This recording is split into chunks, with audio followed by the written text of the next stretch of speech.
विधानसभा की कार्रवाई लगातार जारी है, आपको सीधे लिए चलते हैं। स्पष्टीकरण दूंगा, हर बात का जवाब है, आज हर सवाल का जवाब देंगे हम। आप चाहे सवालों का जवाब हमें दे न दें, हमारे सवालों के जवाब आप दे न दें, अब मैं आपके हर सवाल का जवाब दूंगा, हर सवाल का जवाब आज होगा। माननीय अध्यक्ष जी, हमने एक ट्यूबवेल की बुनियाद रखने का शिलान्यास करने के लिए नरेंद्र तिवारी जी से कहा कि शिलान्यास का पत्थर लगाया। उन्होंने कहा भाई हाथ खड़े कर दिए, यशपाल जी मैं शिलान्यास नहीं करूंगा। कहने लगे ये ट्यूबवेल पहाड़ में आज तक कोई ट्यूबवेल लगाया ही नहीं है, ये नहीं हो सकता है। हमने कोशिश जारी रखी, कोशिश करने वालों की कभी हार नहीं होती। हमने उसको किया और 600 फीट गहरा छिद्रण करके वहां से अमृत धारा निकली और पहला उत्तराखंड का पहाड़ी क्षेत्र में उत्तराखंड का पहला ट्यूबवेल बेताल घाट में हमें लगाने का काम किया। ऐसा मानव संवेदनशील होना चाहिए, संवेदनशील होना चाहिए, हमें मानवीय होना चाहिए। मैं जब वहाँ जाता था सत्ता जी से, मैं कई बार रोया हूँ राम सिंह जी, मेरी आंखों में कुछ आंसू आ जाते थे। उनकी माँ की अभी मेरे आंखों में आंसू आने को तैयार हैं। मैंने उन पीड़ा को देखा है, मेरे आंखों में अभी भी आंसू आने को तैयार हैं। कुछ नहीं था, बेबसी, लाचारी। हमारे प्रमोद नैनवाल जी, हमारे छोटे भाई बैठे हैं, इन्होंने देखा है, मेरे संघर्ष को देखा है। इनसे पहले लेफ्ट स्कीम यशपाल ने बेताल घाट बनाई। रानीखेत जिला किस रानीखेत विधानसभा किस में आती है? अल्मोड़ा में आती है। और मैं नैनीताल विधानसभा मुक्तेश्वर में का प्रतिनिधि। हमने अल्मोड़ा में लिफ्ट स्कीम के जरिए 17 गांवों में पानी पहुंचाने का काम आपके सेवक यशपाल ने किया। माननीय अध्यक्ष जी, ये गवाह है।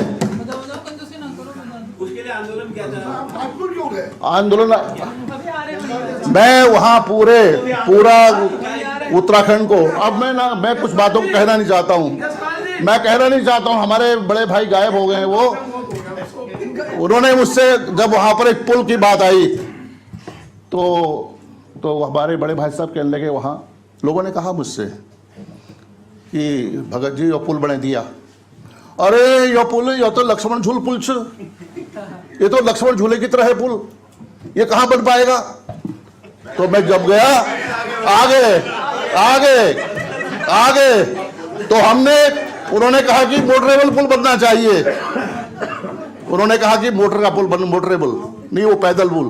हमने वहां पर पुल बनाया, अबेल में पुल बनाया नहीं बनाया साहब?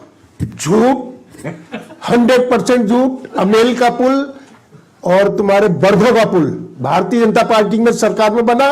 और आपको ये जान, छोड़ के पांव नहीं होते, आग उठाइए, पांव नहीं होते 2007 तक, पांव 2 से नहीं होते पूरे। इसीलिए आप बोल रहे हो पांव नहीं होते। झूठ मत बोलिए, झूठ के पांव नहीं होते हैं। सुन लो, मनरसा में 91 में यशपाल झूठ नहीं, यशपाल यार क्या नहीं बोलते, पर्दा ना उठाओ तो भेद जान जाएगा। आप ये समझ लो बात को। ये संसदीय कार्य मंत्री मैं नहीं बोल रहा, लेकिन मनरसा में लिफ्ट योजना 91 में बंशीधर भगत ने बनाई। आपने किया लिफ्ट योजना बंशीधर भगत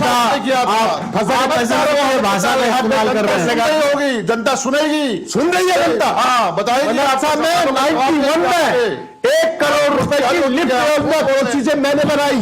झूठ बोल रहे हैं आप, झूठ बोल रहे। थोड़ा व्यवस्था प्रश्न है। अभी माननीय नेता प्रतिपक्ष कह रहे थे कि मेरे बड़े भाई, और अब जिस तरह भिड़ रहे हैं दोनों, अभी तो वहां से उठ के आया, गप्पा मारे जा रहे हैं। हम कभी यशपाल आर्य गप नहीं मारता है, यशपाल आर्य सच बोलता है।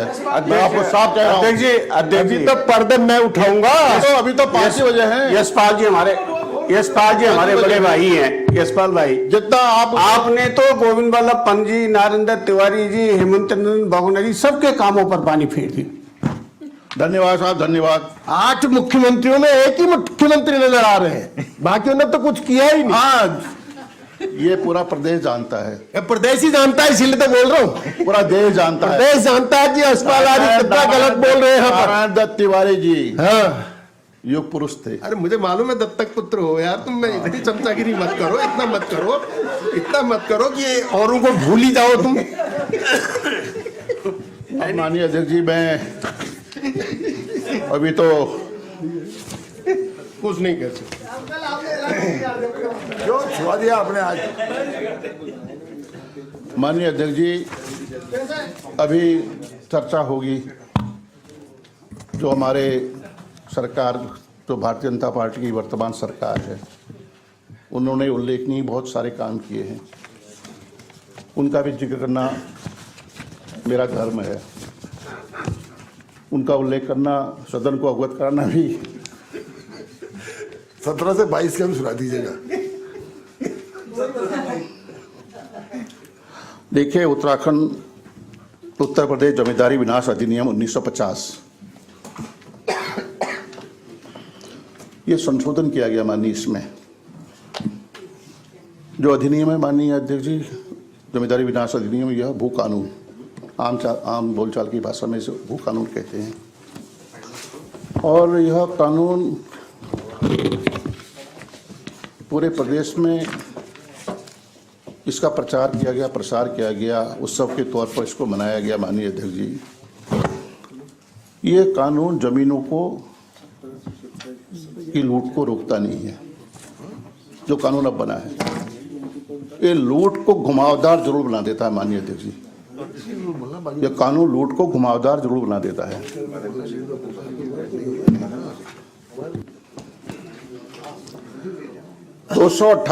2018 में माननीय त्रिवेंद्र रावत जी के मुख्यमंत्री रहते, औद्योगिक प्रयोजन के लिए